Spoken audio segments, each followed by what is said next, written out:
Did the Lord fulfill 3.5 years of the tribulation during his earthly ministry? So this is a question people sometimes wonder about, and so let's just think about this for a moment. Daniel's 70th week, of course, it lasts 7 years. And what some will say is the Lord's earthly ministry was 3 years, maybe 3.5, I guess some would say. And they would say, well, the Lord's earthly ministry was the fulfillment of the first 3.5 years of the tribulation. So let's examine this. Get Daniel chapter 9, verse 27. Daniel chapter 9 and verse 27. And he shall confirm the covenant with many for 1 week.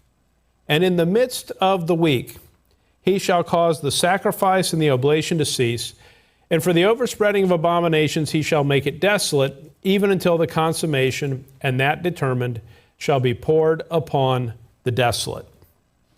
So the thing to notice here, Daniel 9:27 is talking about Daniel's 70th week. And it refers to it as a week. When it's referring to it as a week, it's referring to it as a group of 7. It's not a reference to 7 days.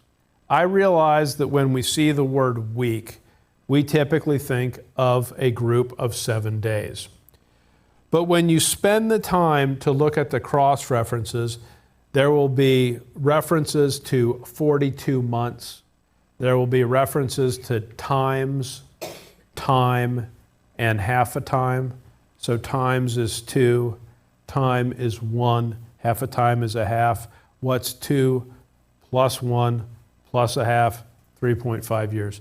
In other words, there's numerous verses that describe the 3.5 years, the latter half of the 70th week, which tells you the 70th week is not 7 days, but it's a 7-year period. So what I want you to notice simply is this. Daniel 9:27 says that he, and the he there is the beast, shall confirm the covenant with many for 1 week. So if you say that 3.5 years of the 70th week took place during the Lord's earthly ministry, then what you have to say is the beast confirmed it at that time, right? And then 2,000 years happened, and then there's either some other beast or a resurrection. I mean, how would that work? It doesn't make any sense because you can't separate the first half of the 70th week and the second half of the 70th week by thousands of years. It won't work. The same person wouldn't have confirmed the covenant. Another problem with that is this. Look with me at 2 Thessalonians 2, verse 6. 2 Thessalonians chapter 2 and verse 6. 2 Thessalonians 2, verse 6. And now ye know what withholdeth that he might be revealed in his time. The he there is the man of sin, the son of perdition. For the mystery of iniquity doth already work, only he who now letteth will let until he be taken out of the way. And then shall that wicked be revealed, whom the Lord shall consume with the spirit of his mouth, and shall destroy with the brightness of his coming. So let's understand what verses 6 through 8 are saying to us. Verse 6 says, ye know what withholdeth that he might be revealed in his time. There's something today that withholds, that holds back the man of sin. Verse 7, for the mystery of iniquity doth already work, only he who now letteth will let. In other words, he who now hinders will hinder until he be taken out of the way. So let me ask you this. What is it that withholds? What is it that hinders, that holds back the revelation of the man of sin? What? Yeah, it's the dispensation of grace, right?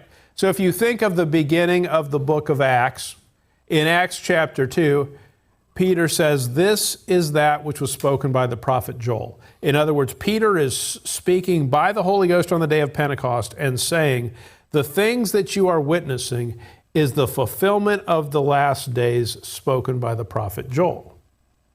Well, if Peter was correct in what he was saying, which of course he was, then the last days spoken by Joel should have been fulfilled long before 2,000 years.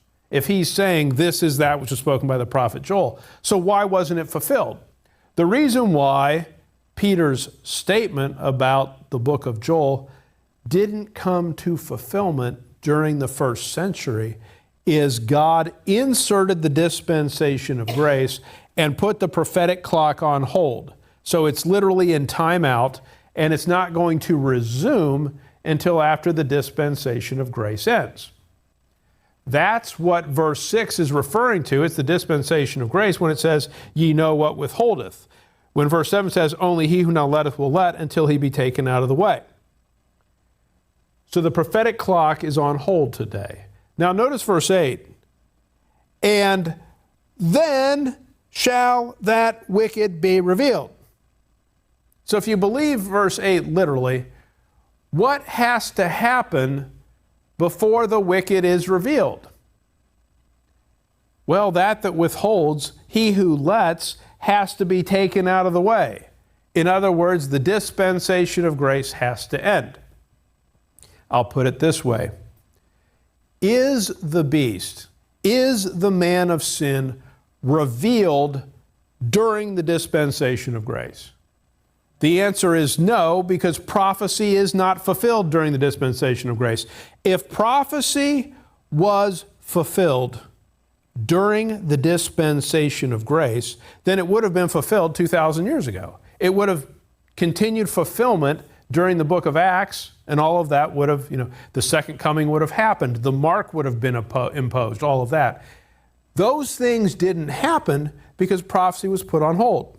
Now, what verse 8 is saying is the wicked will be revealed after the dispensation of grace ends. So when someone says, well, the first 3.5 years of the 70th week were fulfilled during the Lord's earthly ministry, no, it can't be, because the beast, the man of sin, hasn't even been revealed today. He's going to be revealed in the future after the dispensation of grace ends. In order for the first 3.5 years of the 70th week to already have occurred, the beast would have had to have been revealed. He would have made the covenant with Israel for 1 week, for 7 years, but that didn't happen. So did the Lord fulfill 3.5 years of the tribulation during his earthly ministry? The answer to that is no, he did not.